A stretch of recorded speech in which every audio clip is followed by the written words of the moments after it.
dear students, how are you all? I hope you all are fine and healthy. So welcome to your English classes. Students, I am your English teacher and from now on I'll be teaching you all English. So start करते हैं हमारी आज की class with chapter number 1, that is water birds. So now students, let's start with the be ready part. So wetlands are home to various birds like ducks, geese, swans, cranes and kingfishers. So बच्चों, हम लोगों को पता होगा कि wetlands जो है वो भी बहुत सारे एनिमल्स का, बहुत सारे ऑर्गेनिजम्स का घर होता है. सो सिमिलरली वेटलैंड्स जो है वो वेरियस बर्ड्स के होम होते हैं, जैसे कि duck, geese, swan, cranes and kingfisher. So pollution and habitat loss endangered these beautiful creatures. अब बच्चों होता क्या है कि हमारे आसपास जो pollution हो रहा है एंड हम लोग जो habitat loss करवा रहे हैं, यानी कि हम लोग जो जंगल्स काट रहे हैं, हम लोग जो वाटर को पोल्यूट कर रहे हैं, इन सारी चीजों की वजह से ऑर्गेनिजम्स के घर जो है वो जा रहे हैं. सो इसी को हम लोग हैबिटेट लॉस बोल रहे हैं. सो इन सारी चीजों की वजह से इन ब्यूटीफुल क्रिएचर्स की लाइफ जो है वो डेंजर में है. So now here students we have word meanings. So swamp का मतलब क्या होता है? एक ऐसा एरिया जहां पर हमारी सॉइल जो है वो खाली पानी से भरी हुई होगी, राइट? यानी कि हल्का सा जो चिकना सा एरिया होता है उसको हम लोग स्वैम्प बोलते हैं. Then next we have species. So species क्या है? Species group of living organisms है. सो स्पीशीज का मतलब क्या होता है? एक लिविंग ऑर्गेनिजम्स का जो ग्रुप है. देन हैबिटेट, हैबिटेट एक रहने की जगह होती है, that is living place. Then we have haunts. So haunts का मतलब क्या है? Place where something is often seen, जहां पे हमको कुछ कुछ चीजें देखने को मिलती है. देन वी हैव वेड. सो वेड का मतलब क्या होता है? टू वॉक इन वाटर, पानी के अंदर चलना. Then we have lagoon, lake found by sea water. Then we have intently, intently का मतलब क्या होता है? पूरी कॉन्सेंट्रेशन के साथ. Then we have enormous, enormous का मतलब होता है बहुत बड़ा. Then we have plunges, plunges का मतलब क्या होता है? कहीं पर जंप करना. Then we have dart, and dart का मीनिंग क्या है? कि जब हम लोग किसी चीज को बहुत सॉफ्टली, बहुत हल्के से मूव करवाते हैं. Then we have gulls, and gulls का मीनिंग है coastal large birds. Then we have garbage, and garbage का क्या मतलब होता है? Waste. So now students, let's start with our story. I am sure you have been to the zoo or to some place outside the city where there are rivers, ponds, lakes or wetlands. So you may ask, what are wetlands? Wetlands are large areas of swampy or marshy land. So now बच्चों यहाँ पर क्या बोला जा रहा है कि ऐसा तो जरूर होगा कि आप सब लोगों ने जू को जरूर विजिट किया होगा, आप लोग जरूर जू के अंदर गए होंगे कभी ना कभी घूमने, या फिर आप किसी ऐसी जगह पे गए होंगे जहां पे आप लोगों ने रिवर्स देखे होंगे, पॉन्ड्स देखे होंगे, लेक्स देखे होंगे या फिर वेटलैंड्स देखे होंगे.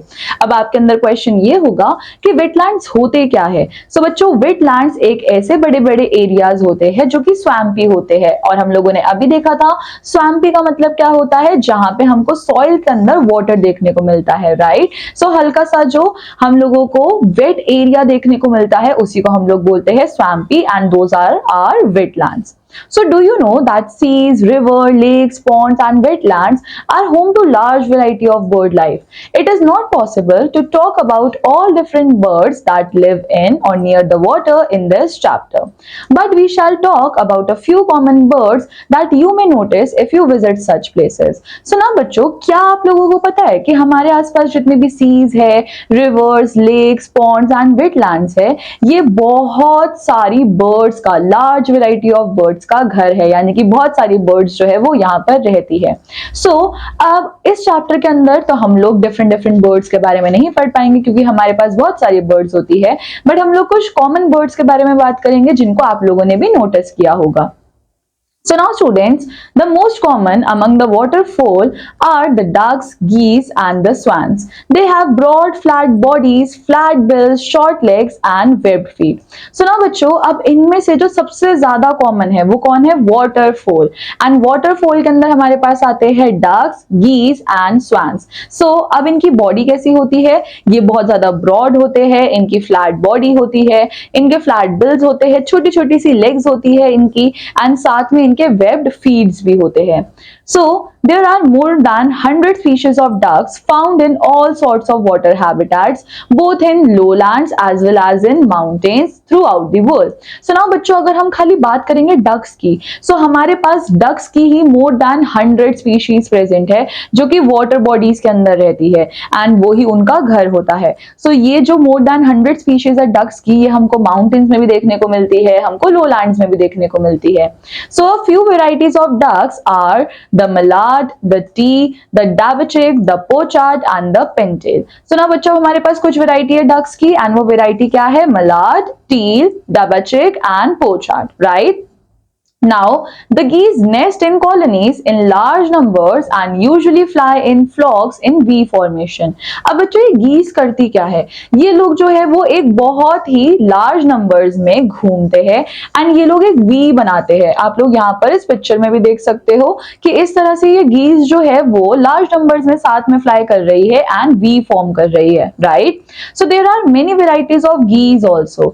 They fly to warm countries in winter. So now बच्चों अब गीस की भी बहुत सारी वैरायटीज होती है एंड ये गीस करती क्या है कि ये विंटर में वार्म कंट्रीज के अंदर चली जाती है. So the swans are graceful birds with long necks longer than their bodies. ना बच्चों नेक्स्ट हमारे पास क्या है? हमारे पास है स्वैन एंड स्वैन कैसी होती है? ये ग्रेसफुल बर्ड्स है जिनकी लॉन्ग नेक्स होती है एंड इनकी जो बॉडीज है वो भी बहुत ज्यादा लंबी होती है. So they are usually either white or black in colour. They are a splendid sight when they fly. सुना बच्चों अब जो हमारे पास स्वैन्स है ये बहुत ही ज्यादा सुंदर बर्ड होती है ना. इनकी लंबी लंबी नेक्स होती है, इनकी बॉडीज जो है वो भी बड़ी होती है एंड यूजुअली ये हमको व्हाइट कलर के अंदर देखने को मिलती है या फिर ब्लैक कलर के अंदर देखने को मिलती है and they are splendid sight when they fly. और जब ये स्वैन्स उड़ रही होती है तो वो तो देखने में और भी ज्यादा सुंदर लगती हैं. So with their wings moving slowly up and down they prefer large stretches of water so that they can settle down or take off without directly. So now बच्चों यहाँ पर क्या बोला जा रहा है कि ये स्वैन्स करती क्या है? ये अपने विंग्स को slowly up and down move करती है एंड ये लोग इस चीज को प्रेफर करती है कि ये वाटर में ज्यादा टाइम तक रह पाए सो दैट कि जब भी इनको टेक ऑफ करना हो सो ये बिना किसी डिफिकल्टी के काफी इजीली टेक ऑफ कर सके. Among the marsh birds, we will talk about the crane and coot. Crane is a tall, elegant bird, usually grey in color with long legs. Now बच्चों अब अगर हम बात करें मार्श बर्ड्स की so इसमें हमारे पास है crane and coot. So crane कैसी बर्ड है? क्रेन एक टॉल और एलिगेंट बर्ड है एंड यूजुअली इसका कलर ग्रे होता है जिसकी लंबी लंबी सी लेग्स होती है.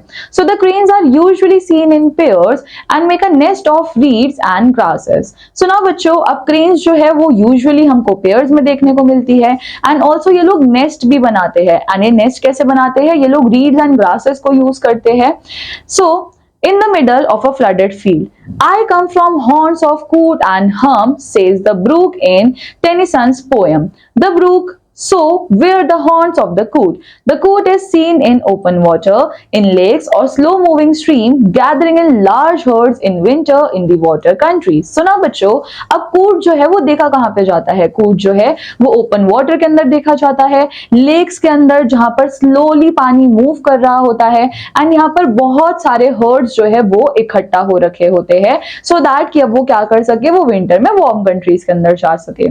Now the wading stilt-legged birds like the herons, storks and spoonbills live in marshes of salt water lagoons. So now बच्चों अब जो हमारे पास एक stilt-legged birds होती है जैसे कि herons और storks, ये लोग कैसे वाटर में रहते हैं? ये लोग salt water में रहते हैं and fresh water lakes and rivers में. So they have long necks and light bony bodies. You will often see herons standing motionless in water.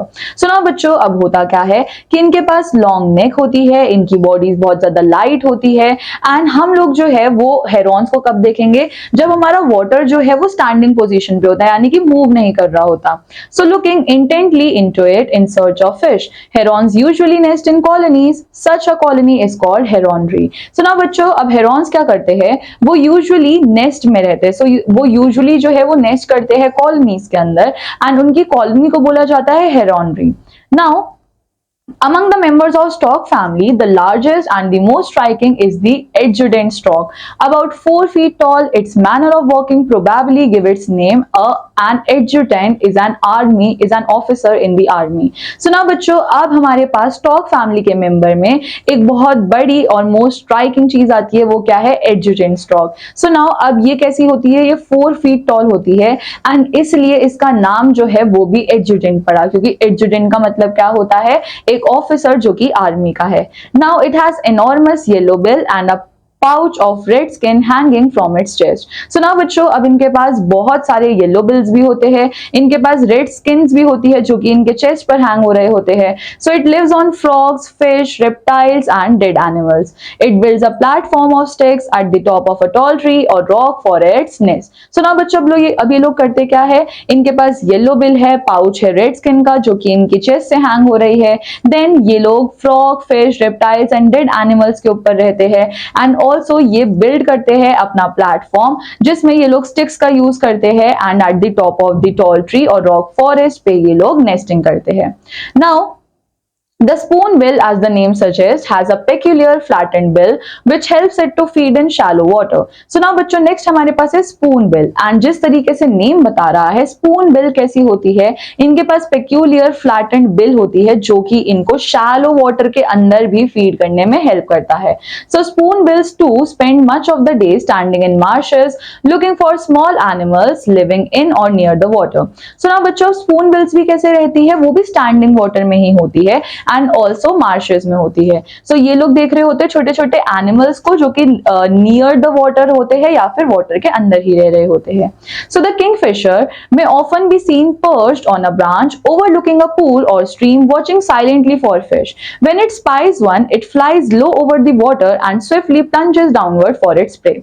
सो ना बच्चों, अगर आप लोगों ने कभी किंगफिशर को देखा हो, सो किंगफिशर क्या करती है? वो आराम से एक ट्री की ब्रांच पे आकर बैठ जाती है एंड वहां पे बैठकर वो खाली पॉन्ड्स या रिवर्स को ही देख रही होती है सो दैट कि वो फिश के ऊपर नजर रखे. एंड जैसे ही वो फिश के ऊपर नजर रखती है, उसको पकड़ने के लिए जाती है, सो वो नीचे जाती है एंड आराम से उनको उठा लेती है. So suddenly you may see a flash of blue darting across the water and disappearing from view. It nests by water side, a striking blue-green in color. It catches fish, tadpoles and insects when its red pointed beak. So now बच्चों, आप लोगों ने भी कभी-कभी देखा होगा कि एकदम से एक कोई ब्लू फ्लैश जो है वो हमको देखने को मिलता है वाटर के अंदर एंड एकदम से वो गायब भी हो जाता है. सो नाउ ये लोग क्या करते हैं? ये नेस्ट करते हैं वाटर के साइड में एंड इनका कलर होता है ब्लू ग्रीन कलर का. सो ये जाकर फिश, टैडपोल्स, इंसेक्ट्स इन सबको पकड़ते हैं अपनी रेड पॉइंटेड बीक से. Now, living near sandy beaches and uttering a piping cry, the sandpiper is a great traveler. It flies long distance, sometimes as far as 4,000 kilometers without stopping. In winter, it flies to warm lands. So now बच्चों, अब हम बात करेंगे sandpiper के बारे में. So now हम लोग कभी-कभी एक piping cry जो है वो सुनाई देता है sandy beaches के पास, right? So अब ये क्या करता है? ये बहुत लंबे-लंबे distances तक fly कर सकता है and ये 4,000 kilometers तक भी fly करता है बिना रुके. So नाउ इन विंटर ये लोग क्या करते हैं? ये वार्म लैंड्स की तरफ फ्लाई करना स्टार्ट कर देते हैं. Along the sea coast you will often see large birds called gulls. They feed on food which they pick up as they glide along. So now बच्चों, आप लोग सी कोस्ट के अलोंग देख सकते हो बहुत बड़ी बड़ी बर्ड्स को जिनको हम लोग गर्ल्स बोलते हैं. सो ये लोग फीड करते हैं उस खाने के ऊपर जिसको ये उठा कर लेकर आते हैं. Now they are usually white and grey in colour. इनका कलर कैसा होता है? व्हाइट और ग्रे कलर के ये होते हैं एंड ये बहुत ग्रेसफुली उड़ रहे होते हैं. So they nest in large colonies. The baby girls tap on the bills of their parents to let them know they are hungry. So now बच्चों, अब ये लोग भी large colonies में ही nesting करते हैं and also जो baby girl होता है वो क्या करता है? जब उसको भूख लगती है तो वो अपने parents को tap करता है ये बताने के लिए कि उसको भूख लगी है. So do you know that lives of these beautiful birds are in danger? The wetlands are being continually filled up by man for growing crops and building houses. Besides throwing garbage into lakes and rivers, make the water unclean and unsafe for use. How then can these birds live? So now बच्चों, क्या आप लोगों को पता है कि हम लोगों ने जितने भी birds की अभी बात करी, इन सब की लाइफ जो है वो डेंजर में है, क्योंकि हो क्या रहा है कि वेटलैंड्स को हम लोग कन्वर्ट करते जा रहे हैं क्रॉप्स ग्रो करने के लिए या फिर हम वहां पर घर बनाते चले करते जा रहे हैं, एंड ऑल्सो लेक्स रिवर्स के अंदर हम लोग हमारा वेस्ट जो है वो डंप कर रहे हैं, जिसकी वजह से हमारा वाटर अनक्लीन रह जा रहा है, पॉल्यूट हो रहा है। सो अब सोचो कि इस तरीके से जब हम हमारी बर्ड्स के घर को गंदा कर रहे हैं, सो वो लोग जिएंगे कैसे, वो लोग वहां पे सर्वाइव कैसे कर पाएंगे। सो इसलिए हम लोगों को ये मेक श्योर करना है कि हम लोग उनके हैबिटेट को खराब ना करें, उनके हैबिटेट को पॉल्यूट ना करें।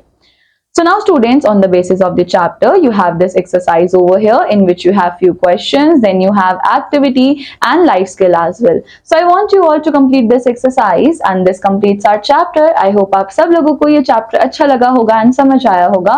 So now I am going to meet you in the next chapter. Till then, take care. Bye bye.